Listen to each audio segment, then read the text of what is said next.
This is David Marler, UFO researcher, and you're listening to That UFO Podcast. Hi everyone, and welcome to That UFO Podcast. That's really weird, isn't it? But I'm leaving that in. I don't usually play the audio clips, and I've just done it before we record. I usually put those in after. That's still really weird to do. But yeah, hi, Andy here. Yep, it's That UFO Podcast. That's the intro. Dan is joining me, laughing in the background. Dan, welcome. Hi. Nice to be here. Where is here, Dan? Because is this video going to go out on YouTube for people to see your background? Yeah, I guess so. I'm at my mum's house. She's having some work done at the moment. So everything's kind of messy behind me. At some point, you might see a dog come down the stairs, but I'll introduce you to Meg. Everyone loves a good puppy, so. I was going to say that's not his mum. And that's also why Dan's audio sounds a little bit different, because he's recording on the fly today. And it's going to be a shorter one than normal, because this is more of an update on the delayed UAP task force report, the ARROW report, the AOI MSG report, the UFO report. I don't know what people are even calling it these days. I don't even remember, Dan. What was last year's? The preliminary assessment on UAP.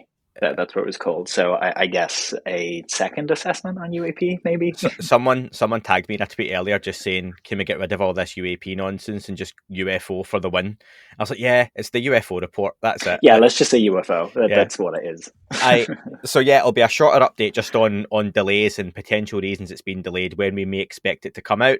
And also there'll be an interview at the end of this, a short form interview similar to when I had Jay from Project Unity on, with Tom and John from Estimate of the Situation, the new graphic novel based on true UFO events, which you may have heard if you're on the premium stuff. If not, check it out again. It's a short interview, but those guys were really good as well. So stick around for that at the end. But Dan, yeah, so on the 31st of October, we expected the unclassified portion of the whatever the UFO task force was or is still, headed up by Dr. Sean Kirkpatrick, to have an unclassified version released for public consumption. So on the day, everyone was hitting the refresh buttons over and over, weren't they? I think John Greenwald went through 12 keyboards, from what it seems like.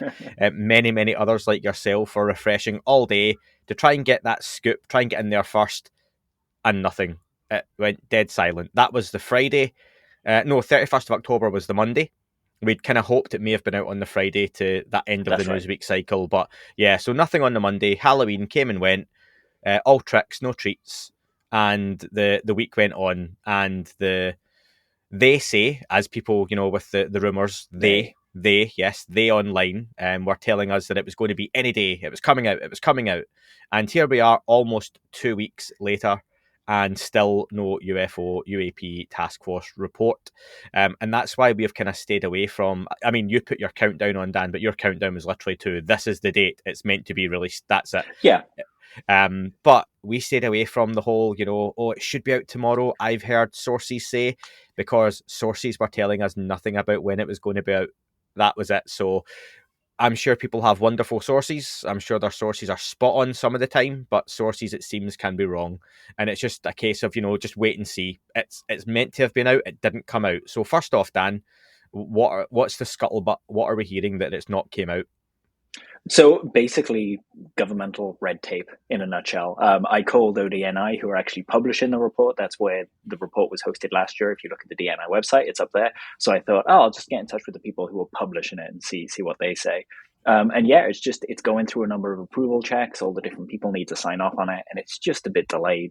There were rumors that it was submitted and sent back for rewrites and things like that. That's not true. It just hasn't been submitted yet. It's just not ready. It'll be with us when it's with us, but it is coming. So don't fret that it's just disappeared into the ether, into that, that abyss that has been going since the 1940s. Listeners and our viewers, whatever you may class yourself as, in the US will know you've had big midterm elections on just now, and the US are very much into their politics, as the kids say on the MySpace and the Bebo. But yeah, that's taken up a lot of airtime. So I can see why this wouldn't have been top of the priority or agenda for many news networks anyway, or within the US, this wasn't a top priority to be released, regardless of your interest in the UFO subject. It was probably some bad timing from our point of view, some good timing for other points of view, but I would hasten to say this is likely to be nothing sinister in terms of what's coming out, because even if this did come out by the 31st, Dan, is it fair to say, we talked about our expectations, you're not going to get bombshell stuff coming out in this report. It's still baby steps in terms of it's 6 months, 7 months into Dr. Sean Kirkpatrick heading up this task force, and it's not a lot of time. And if people remember back to the first report that came out, Christopher Mellon, Lou Elizondo, Sean Cahill, and others who were doing the big news media at the time were telling the mainstream news that, it's not a lot of time, 3 months, 6 months, a year. 2 or 3 years are really what's needed at a minimum to produce a comprehensive report. So this is very much the first baby steps and foundations for what would be future reports that might be a bit meatier and more to build on. Not to say there won't be some interesting things in there, which we can talk about, at least one or two things, but it's still temper your expectations, folks, and don't get bought into conspiracy theory territory here, I would say. Yeah, I would completely agree. Like we've heard tidbits from places like the New York Times, and it seems at the moment to be very much kind of a glass half full, glass half empty approach. The word is that there are over 350 cases, half are solved, half are unsolved. But that's a choose your own adventure type thing, right? We always expected half of them to be solved, or a lot of them to be solved. That's not what we're here for. We're here for the more anomalous stuff. So we'll probably just end up getting a list of stats, and it's up to us to dig through. We have to remember that this office is funded till 2026, as per the NDAA that was signed into law by Biden last year. So this is really chapter 2 of a 5-6 chapter document that will be historic by the time we're finished. And I think the more encouraging part is that once they put this out, we'll get a response from officials through legislation, closing loopholes and things like that. We're already seeing advancement in that regard. This report won't, we've spoken about language for this year's NDAA on the show before. And there are certain requirements that they're kind of saying specifically, hey, we're not interested in stuff that's man-made. If it's man-made, give it to the correct department and carry on looking at the more anomalous stuff. That won't apply to this report. That will be passed this year, and that will apply to next year's report. So I would say very much, expect almost last year's report, kind of a redux version. We'll get, no doubt, a lot in there, but it'll be a do-over essentially, because we've had a completely clean house, someone else taking charge, like you said, and yeah, they haven't been writing this report since the 1940s. They've been writing it since March, and it's not a lot of time to tackle it. Yeah, the number of reports floating about online from many sources were 366. You say they're over 350. And you mentioned the New York Times article that came out from one Julian Barnes seemed to hint at some of the content being half of those reports have been solved and are, as per the New York Times article headline at the time, as I scroll to the top, many military UFO reports are just foreign spying or airborne trash. That's fair anyway. That's what most people would imagine a lot of this stuff is potentially. But to your point, Dan, you said if even half of one thing or half of the other, let's just say if there were 366 reports, to come out and say 365 of them have actually been solved are balloons, Chinese and Russian drones, our own technology being misidentified planes, weather phenomena, So yeah, we've solved 365 of them. I mean, there was this one that we cannot, even contemplate what it was doing, and it shot off at an incredible rate of speed toward Mars. But, hey ho, 365 of them have been solved. That's fine. Let's talk about that one. And this is what we're trying to get at, that it doesn't matter how many are solved. And that's why I thought the tone from Julian Barnes, who is a New York Times journalist, the guy's not a hack. Well, I say that, I don't know, but I imagine that's the pinnacle of journalism. The New York Times is pretty high up there. So to go, so I'm going to be quite posh here, Dan, and try this in a Scottish accent, but so laissez-faire with his writing in terms of just throwing out, half of them are solved and it's just rubbish. Yeah, but it's the other half, Yeah. If a movie goes up for 10 Oscars and only wins 5 of them, they're not going to walk away disappointed. They're going to talk about the 5 Oscars they won. This is You're good with your analogies, man. I That's could a do really good way of putting it. analogies for days, unless it's Harry Potter first editions, Dan, in which case it doesn't work. Peek behind the actor's curtain there. But yeah, so Julian Barnes had that article, and that upset a lot of people, because I think we've come, even though there's only actually been 2 or 3 New York Times articles since 2017 on the UFO subject in a serious, big way, people have come to expect big things, or the famed crash retrieval article, and then this one dropped, and it was a little bit of a wind out of the sails for some people, wasn't it? Yeah, 100%. Everyone was expecting explosive things, and actually, this article was really conservative. And for me, the disappointing thing is, fine, Chinese drones are spying on sensitive American locations. That's a huge story. That should be the headline. The airspace is insecure, whether you're looking at drones or whether you're looking at UFOs. And I'll just say that before the midterms as well, Obama put out just a little video kind of telling people to go vote. And he rounded up the 10 things in the past couple of years that the Democrats has done. And I think it was number 4 was he said the UFO report. Sorry, I mean UAP report. So that's Obama giving us permission to use UFO instead of UAP. But the fact that it was there means that they kind of, no one votes on this, but they're pushing it as an issue. And even when Julian Barnes' article came out, there were so many articles in response to that through like NBC, through Fox, through other places, that it just goes to show that so many people are paying attention to this now. It's not going away. Even if Julian Barnes writes an article that kind of puts a downer on the whole thing, it doesn't matter. Like the train is rolling, and it's going to go forward. Pay attention to which way the wind is blowing, as opposed to the word of one person. Yes, and as I've learned, Dan, in 2.5 years of doing this, we are not politically affiliated with any parties. You've mentioned a few of the Democratic candidates there, and to be fair, this did also come to fruition during former President Trump's time. So it's gone from the Obama times, and obviously way before that, but you've cited Obama, to Trump, to Biden, and it's still carrying on. So really, we hope it is that bipartisan issue that multiple parties can get behind as well. So don't be throwing any hate our way. Worth mentioning as well that the midterms are kind of over now, and all of the people who have been talking about UFOs, like Gallagher, Galejo, Marco Rubio, Gillibrand, all these people, they're still in office. They didn't lose their place. So all of kind of, I would say, the allies to this UFO cause, they're all still in place, and they're all still going to be pushing this going forward. Yeah, so in terms of the report, not much has changed, Dan, then in your thinking. It's going to come out. I mean, it's unlikely to come out today, isn't it? We're recording this on the 10th of November, which is around 4 p.m. UK time, which is 12 p.m. Eastern, 9 a.m. Pacific, I believe, because of the time difference just now.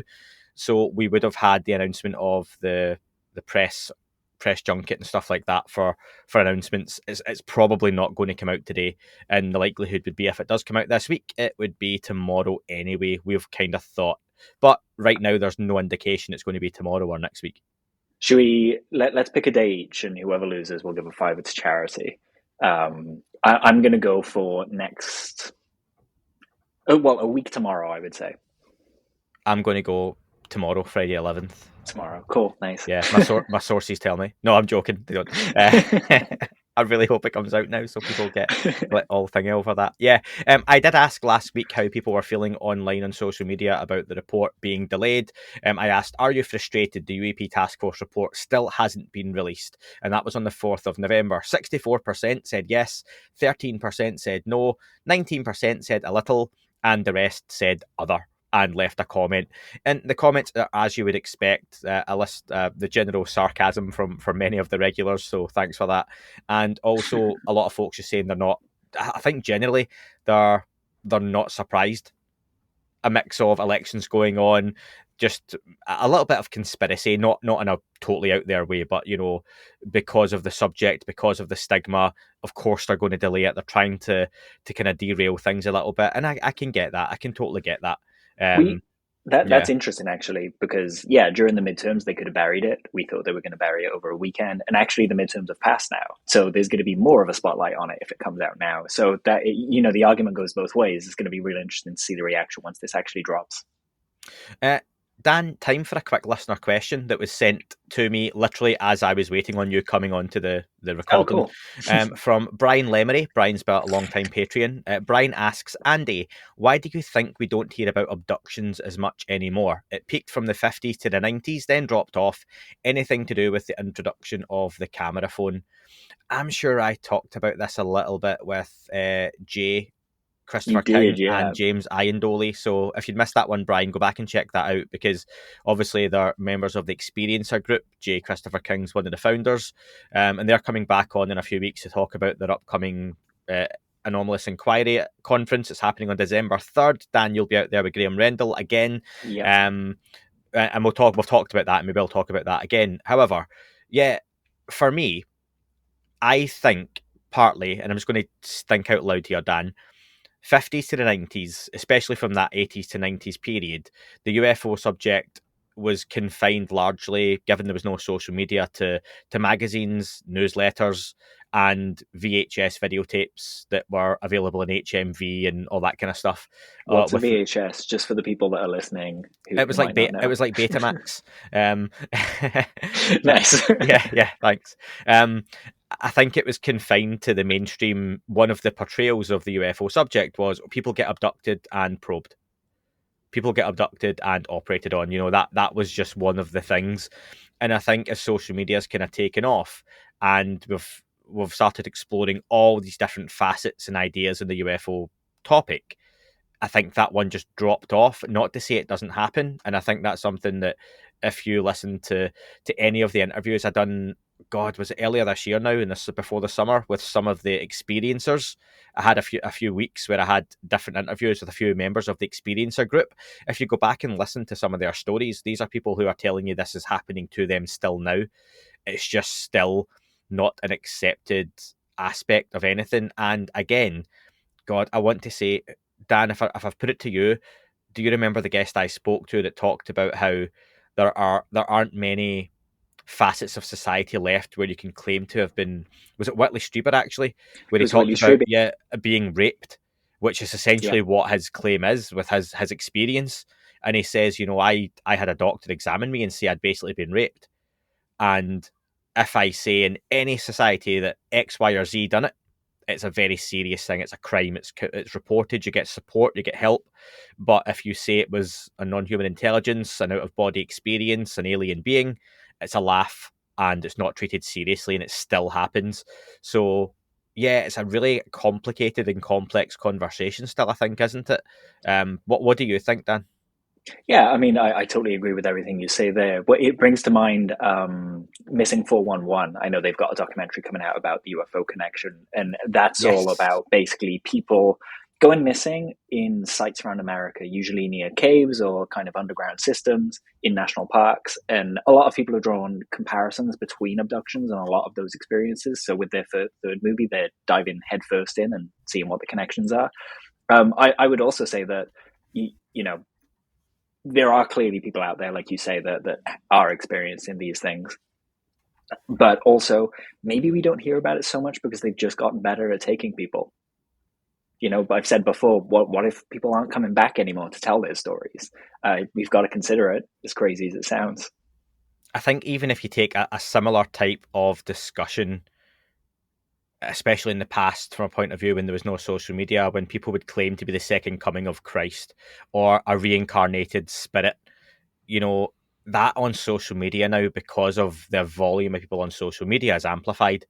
And it's just, you see so much stuff now. You're exposed to so much more than you used to be, just as a person, with the advent and uptake of social media. If you're on there, that I think you become desensitized to it as well, and you just scroll past it. Oh, someone's claiming to be abducted. Oh, someone saw a UFO. Someone's posted a video, probably CGI, and you can just miss really, really obvious things because of hoaxes, because of fake stories, because of lack of context or information. And I think it's just a symptom of the kind of times we live in. But if you've missed those, Brian, or anyone else, go back and listen to those experiencer stories, and especially if you listen to James and Jay's interview from a few weeks ago with myself, and try and catch the repeat of their conference, or even the one that Dan and Graham are going out to on the 3rd of December, which has Christopher Mellon as a headliner with Leslie Kane and others. I think that'll be definitely right up your street in terms of the the abduction conversation definitely has its place within that setting, and those people involved. I had the pleasure of having a bit of a talk with the Experiencer group this past Sunday, and I would highly recommend, if people are interested in these experiences and talking to people who talk about them sincerely and seriously, join up to the group, go talk to them. They're a real nice bunch, a real welcoming bunch. There's no judgment. It's just discussing what's on the table very frankly, almost like at the moment, publicly, the nuts and bolts conversation is happening. They're very much having the same tone of conversation, but about experiences and abductions. So I'd highly recommend popping along to the Experiencer group and meeting those guys. Cool. I would hope to be back with Dan recording tomorrow for a breaking news pod discussing the dropping of the report. It might be tomorrow, it might be the following Friday, it could be something in between or after. We just don't know. And when that does drop, we'll be straight with you with an update on that, folks, and what is actually contained within the report. I will leave you now with the guys from Estimate of the Situation, a graphic novel based on the UFO phenomenon. Dan, you picked up a copy from the guys at Comic Con over in New York. I'm waiting on my copy being posted to me, and I believe you're gonna love it. The link is in the description. I've had the digital copy, so I've read through that. You can still buy a copy of the issue number 1, and issue number 2 is coming out soon, but the link is in the description, as with everything else we've talked about on this pod. And I'll hand over to Tom Orzechowski. You'll hear about that right at the start of the interview, and John Zoitis. So Dan, thanks for joining us. Thank you, and enjoy the interview with the guys that are making that graphic novel. It's awesome. Here they are. Joining me now on this week's breakdown are the authors of Estimate of the Situation, the fantastic graphic novel recently launched for you to purchase and buy. I've got my copy already virtually, and it is fantastic, and I really wanted to speak to both authors on the podcast. Finally joining me after a couple of reschedules, all on my part, are Tom Orzechowski and John Zoitis. Oh wait, Orzechowski. I fucked it up, didn't I? It's fine, dude. I fuck up my own name. Oh my god! Yeah. Okay, I might even just leave that in. Tom Orzechowski and John Zoitis, after I have just literally asked you how to pronounce that, says the guy called McGrillen that no one can pronounce. So, and I also have to mention it is beautifully illustrated as well by Ezekiel Anastasia. So yeah, I have to get that in there because it does look phenomenal. Welcome both of you to the podcast. Thanks, man. Thank you for having us. Yeah, man. Happy to be here. It's been a long time, and we're just finally happy to have that out in the wild. Yes. Listen, I'm going to read the synopsis first because this isn't just any old graphic novel or book on UFOs, and it's really interesting. So, based on declassified documents and extensive historical research, Estimate of the Situation is an exploration into the beginning of the UFO phenomenon and the US military's response in the wake of World War II and the growing threat of Russian aggression. Sounds a bit familiar, doesn't it? Following the trend of smarter sci-fi and dynamic approach to storytelling, Estimate of the Situation delivers a fascinating, mysterious and compelling story while staying true to our historical understanding of the UFO phenomenon. Tom, let's kick off for yourself. Where did this whole idea come from?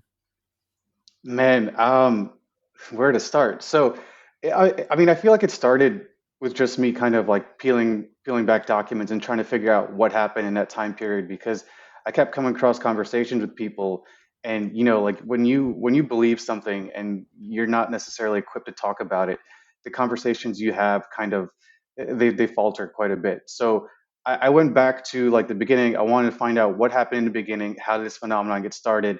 When we know Kenneth Arnold kind of set it off, but how did the government respond? And is there something to it?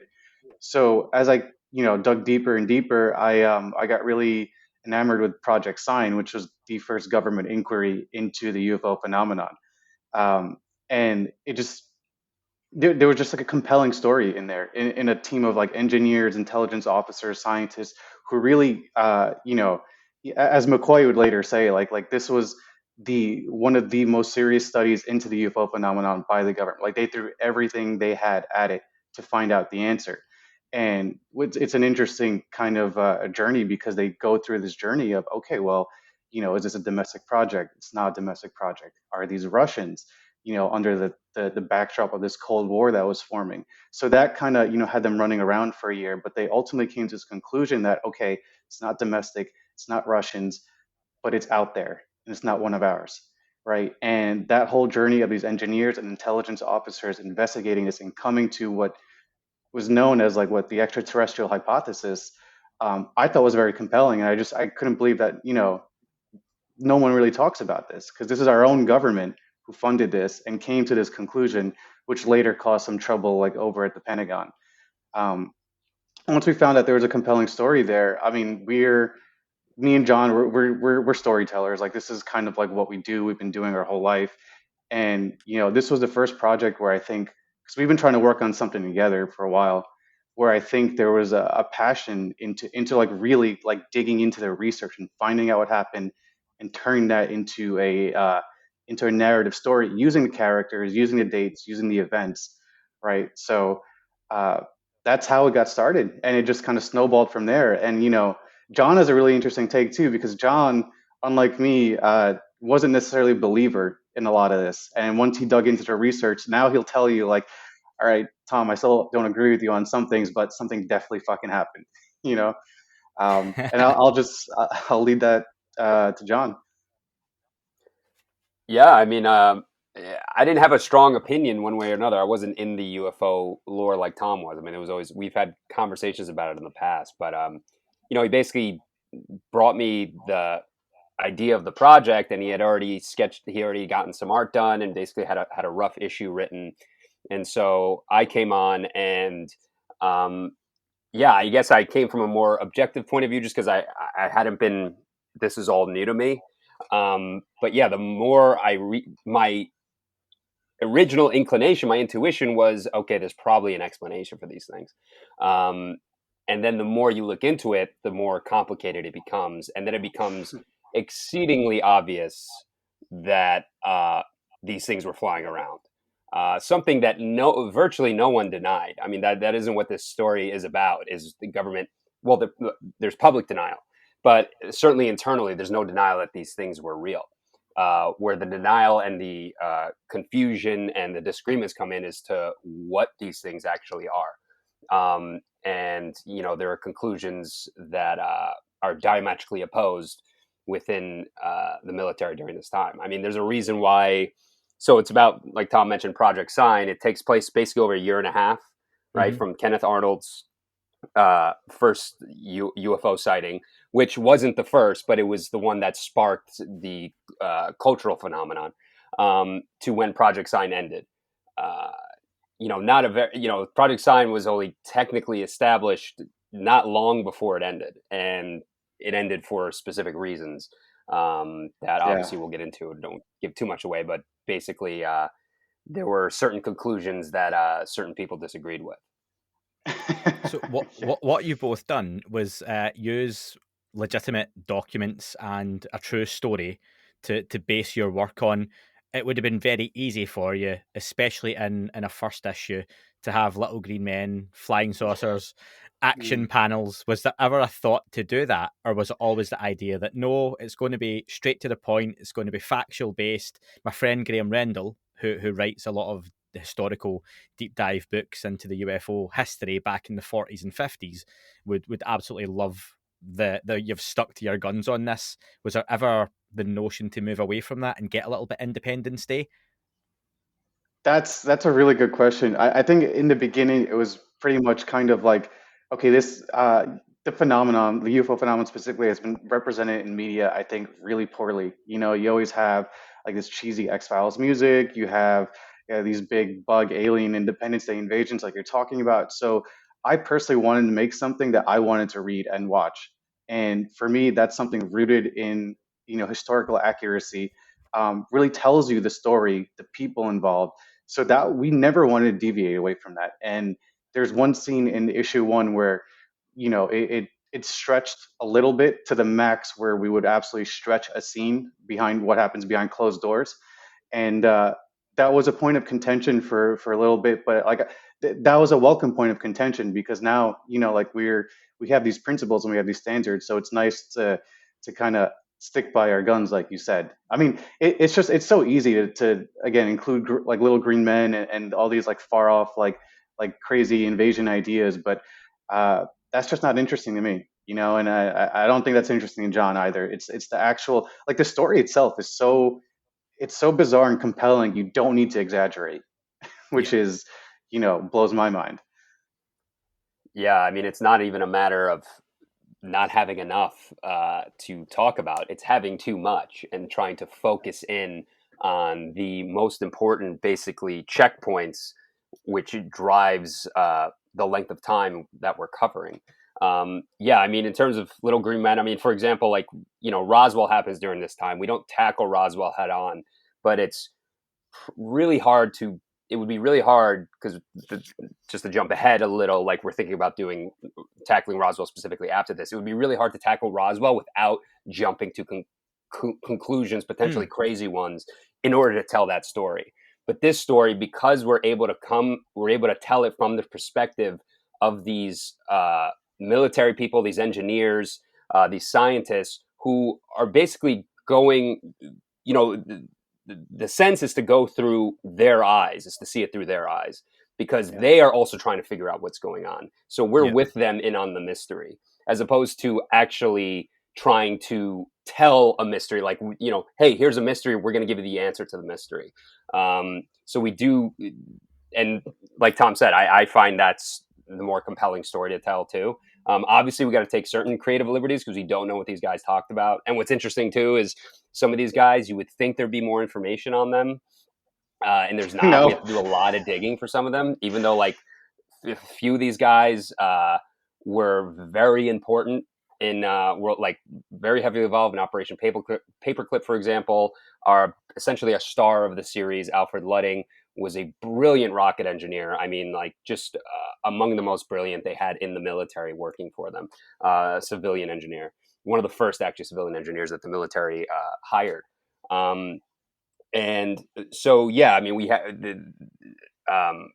it's just incredible how little we tend to know about them, almost as if the history has been either hidden or suppressed or not well told. So we're trying to correct the record on that. But for the most part, the idea is it being a fact-based story as much as we can be. Yeah, I just want to jump off that real quick and like give a shout out to Wendy Connors, who she passed away earlier this year, but she was one of the old school researchers who, like, literally, like, I was, we hit up a bunch of like, quote unquote OG researchers to kind of figure out the details of the story and the people involved. And Wendy Connors was one of them. And we had a bunch of email correspondences with each other where she sent me an archive of interviews that she had done with Alfred Ludding's son, and even like Albert Direman's son, right? So the sons of the people involved with Project Sign talking about their fathers and what they knew and what they heard. So that's like kind of the extent of just the research that we're doing. But like, without these people, it'd be impossible because like we're using so many resources from people who have completed the historical record. And for me, that's really important because, we want people to read this and walk away with an idea of what happened and who was involved. Because this is I think it's an amazing point in time, for not just our history, but like the UFO phenomenon in general. Like it's, to me, it's still kind of crazy how people don't talk about it as much, when this was just all over the country at the time. You're talking about a time that was like you're 7 or 8 decades away from social media being the conglomerate or the monster that it is, and some of these folks would have probably been on social media had it been of the time, and people maybe don't realize how lucky they are having the heads of serious government UFO programs available to DM now on Twitter or speak to on Instagram or to Reddit AMAs. And some people don't know what they've got with that sort of access until it's not there. And I think that's the mystique sometimes of some of these people, that they are so elusive and mysterious, and their backgrounds are they're just not there because there wasn't the same records kept. There was no computerization. There was no Twitter, or there was no forums to discuss this in. So it's stuff that you really have to dig into and drag up. And I think what's really interesting is that the medium that you're using isn't widely used at all to reach that UFO audience. Sure, there's kind of superhero comics and there's alien based comics and all that kind of stuff, but a real serious approach that you guys are using with the graphic novel / I'll say comic format. Do you think this can catch the imagination of an audience or demographic that others haven't yet? And what I mean by that, hopefully, is I'm getting us a point across. Can you pull people into the UFO subject, maybe like John, who didn't have an interest before, or do you think it's going to primarily be aimed at the folks who already have that interest? I mean, my hope is for the latter. I mean, for both, right? We want people who know this subject to really be like, oh wow, let me sink my teeth into this, and they'll come away with like hopefully a better understanding of what happened. Also, just be entertained with a compelling story. But yeah, part of it is, and I hate using the word Trojan horse, but it's a way to Trojan horse this kind of information into like hopefully a wider appeal, where now you see, like every 3 years or so that the buzz kind of comes up. Someone sees some like a Nimitz video gets released, or there's a congressional hearing, and people start getting interested. And really, like when they do, what are the resources they have to kind of go and find out more about something like this, right? So I'm hoping to really kind of capture a wider appeal of, even if we start with sci-fi fans, something like that, and then for them to read this and come away thinking, holy shit, that happened. Let me go actually double check that. They said that, there's this document here that says this, and this. Let me go see if I can Google that or research it or find it myself, and lead them down their own rabbit hole, which I think ultimately for me would be awesome. And I think, like John said earlier, we just want people to enjoy like a really compelling story, you know. Yeah, and just jumping off that, I mean, yeah, I mean, this is part of why I think we find this period of time so interesting, and why we're telling this story in the way in which we are. It's the idea of bringing on people who might either be skeptical or not have an opinion on the UFO phenomenon, and we're not stuffing our conclusions, what we may feel, down their throat. I mean, just to be full disclosure, I still don't know what these are. But at very least, or still, should say, obviously no one does to an extent, but I don't have a strong opinion on what they are. I have ideas, but I'm not necessarily leaning one way or another. But even the idea of being skeptical of whether these sightings are real, those are the type of people that I think reading this story can really find a compelling narrative that can actually draw them in. And then for the UFO community already, people in that community, hopefully, we'll do right by the history, and they'll see that. Yes. But also maybe they have skeptical friends, family, and be like, okay, listen, I'm not going to tell you a spiel or give you a story about, the green aliens walking around, but why not take a look at this book or this story, which takes a more measured, fact-based approach, and tell me what you think. So I think Tom is right. It is a bit of a Trojan horse in that way, where we're trying to be skeptical too. I mean, that's the idea. We're coming from a place of skepticism when we're telling this story. We're not trying to take anything for granted, which is why we've done so much research. John, Yeah. I can respect that you've not made a decision yet. And to be fair, I haven't, and my own opinion changes and is very fluid. And I would always recommend to anyone, listen to everyone, but make up your own mind is what I try and say to folks. And depending on the time of the year, and maybe some of the stuff that's floating about online, and maybe the narrative other people are kind of going at, and you hear different people's opinions, and it makes you go, maybe it is more of this, or maybe it is some of this, or actually I've never considered option E or F or G before. It's always been A, B, or C, and that's a really interesting thing, and what I love about the subject as well, that it doesn't have to be one thing, and it can be what you make of it as well. And right now, not many people, if anyone, actually do know. So that's the beauty of this subject, I think, and what people can sometimes forget to fall out of love with it a little bit. But I wanted to talk about feedback on the initial issue, and I just literally came across this a few minutes ago. Chase Howard, who does some producing for the Roswell Daily Record podcast, and others, put some lovely feedback for you, and just finished EOTS_comic, which is your Twitter handle, and it lives up to the hype. When does the next one come out? Seriously going to read through it a few more times to catch all the details. Love the artwork and the way the story is told. Interesting that they've seen it and read it as it's layered. There's so much information within there. Is that something that you both planned in writing, that you wanted people to maybe find little Easter eggs or things they're going to miss first time round, and they can dive back in and kind of get that second and third reading out of it?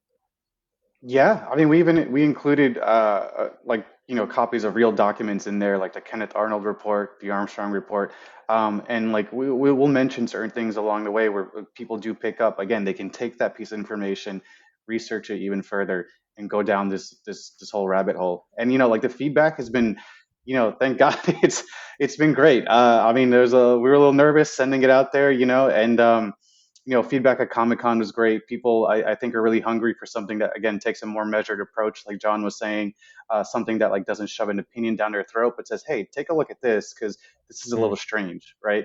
And just people like on Twitter, honestly, like a lot of our sales have come from Twitter, and people just they like it. They seem to like it.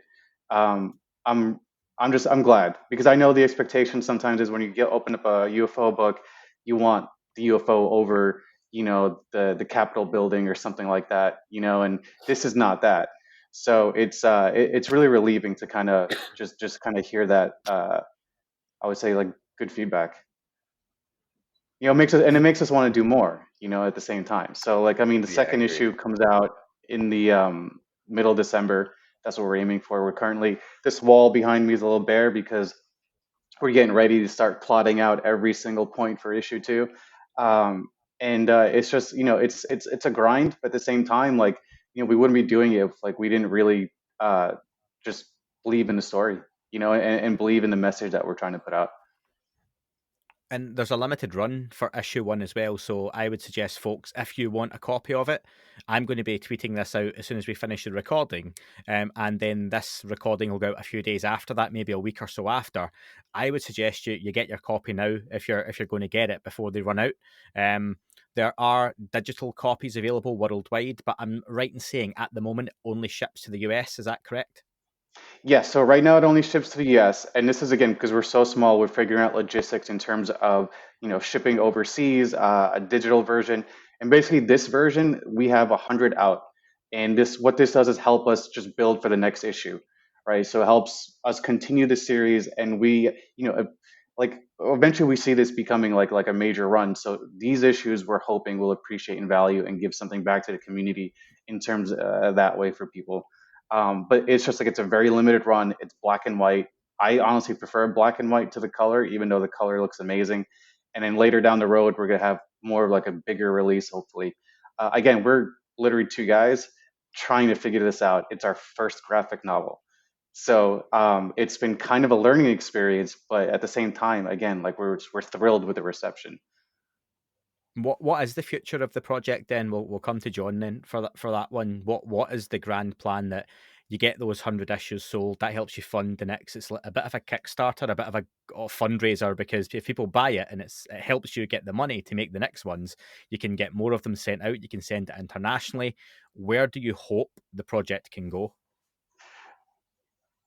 So we should probably shouldn't say this, but like we are having talks with people who are interested in the quote unquote the IP itself, and they're interested in translating into like the silver screen. So ultimately, we do see this as like a movie, right? But until then, we're gonna do this right, where it's a 6 issue run, possibly 8 issues, and we're gonna tell the story from A to Z, and we're just gonna try to tell it as authentically as we can, and again, we're just trying to make things that we want to see, that we want to read, and hopefully others do too. And at the same time, kind of walk away with a little bit more understanding of like what happened in that time period. But a movie for sure, that would Yeah. be that would be. No, I'm just so tired of just the horrible UFO movies out there. yeah. John? No, I'll just say agree, but in the short term, and I know Tom agrees with this too. It is about just making a great graphic novel. Yeah. We also are nerds at heart, and we also love graphic novels. I think that is part of why Tom chose that medium. But yeah, certainly potentially onto bigger things in the future. But yeah, it's just bootstrapping this thing so we can, we really just it really is truly a passion project. And it's really about getting Yeah. out those issues. Um, Let me ask you, in wrapping up, we'll start with you, John, and then come to yourself, Tom.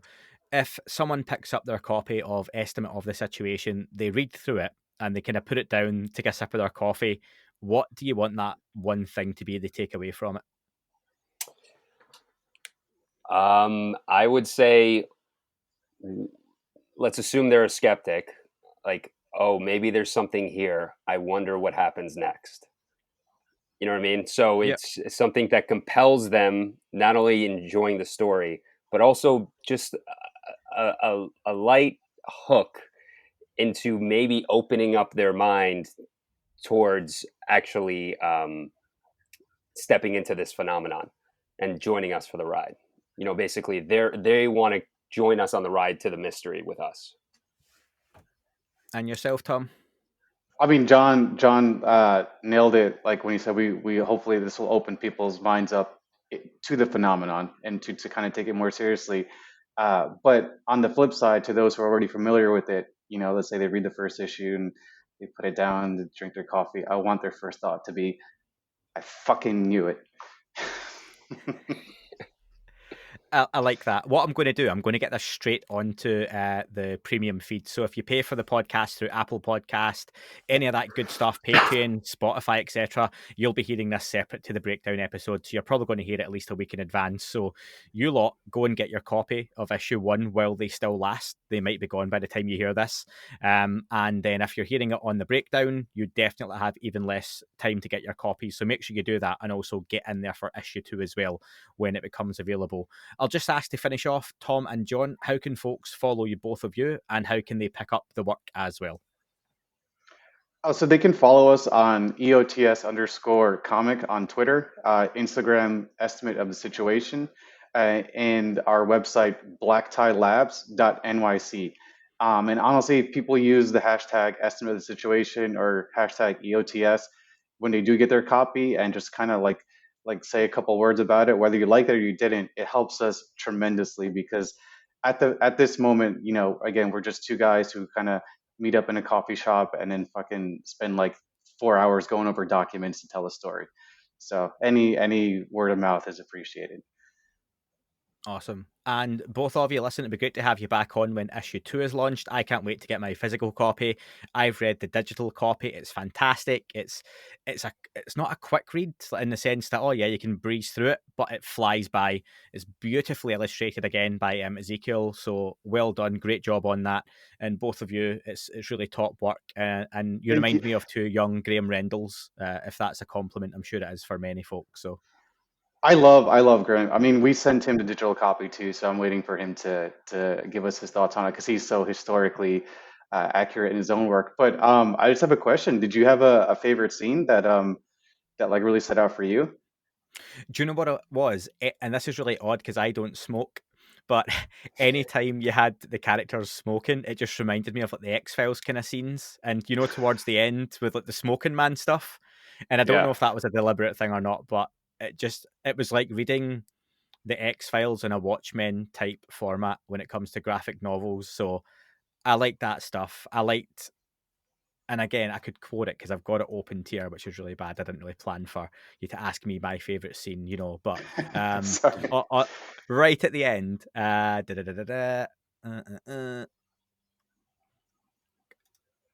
got straight to everyone smoking. Yeah, you know, it was a let me ask you then, what's your assessment?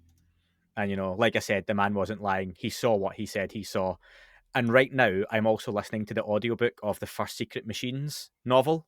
Tom DeLonge and you know all those guys, and they're both really striking and similar in that whole the military background, what's going on. We don't really know. 3-body problem stuff is kind of in my head as well. So I like that they've taken that approach of, you know, maybe the government don't know as much as they think they do, and yeah, they're still trying to, like you say, through their eyes, they're still trying to figure this out, which is a nice approach to take. And it also leaves open that, yeah, but what next? Which is always good, both for you and for the reader as well. So yeah, top work. Well done, guys. Awesome, man. Thank you. Thank And I'm you. just going to Really shout appreciate out one more person, Derry Fletcher, who does our covers. He's amazing. We found him off of UFO Twitter, and it's just another thing where it's just like we got so much community support, you know, where it wouldn't have been possible without them. And he's become so integral in our work. And this is someone on UFO Twitter that, you know, that we were in contact with, and we hit up, and he loved the project. And his covers have just been AAA work. You know, we're very excited. Yeah, awesome.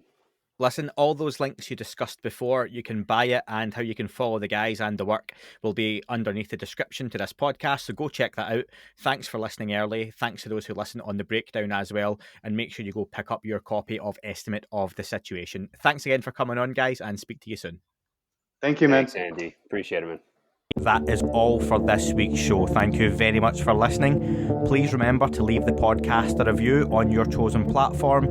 You can like, retweet and subscribe. That would all be very much appreciated. The shows are being uploaded onto YouTube as we speak more and more.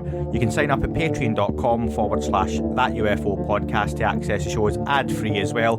Please get in touch on Twitter, Facebook, Instagram, That UFO podcast. Of course, on Twitter, it's at UFO UAPAM. And again, folks, as always, keep looking up. You never know what you might see.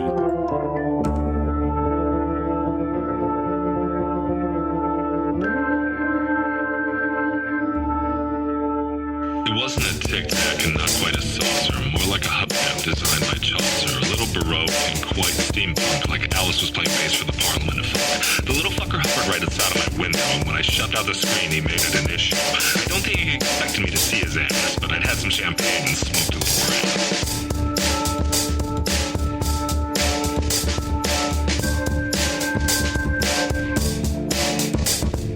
Meditative game of state full on meta. I can't imagine how it could have been any better. I got to the top of the stairs and there he was. Like, you awake? I was about to abduct you, cuz.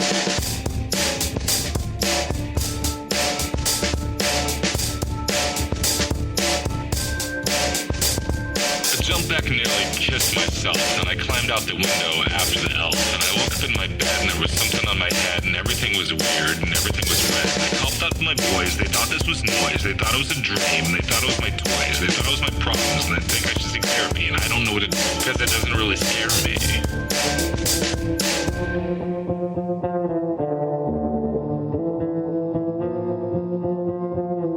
If you really want to know who I think I be, I think it's you and me and us and we and him and her and that and she and that thing over there and what's that, Jake?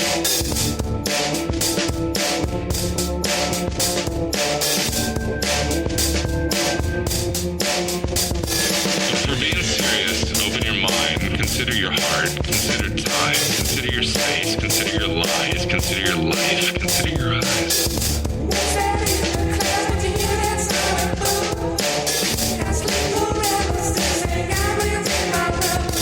It wasn't a tic-tac and not quite a saucer.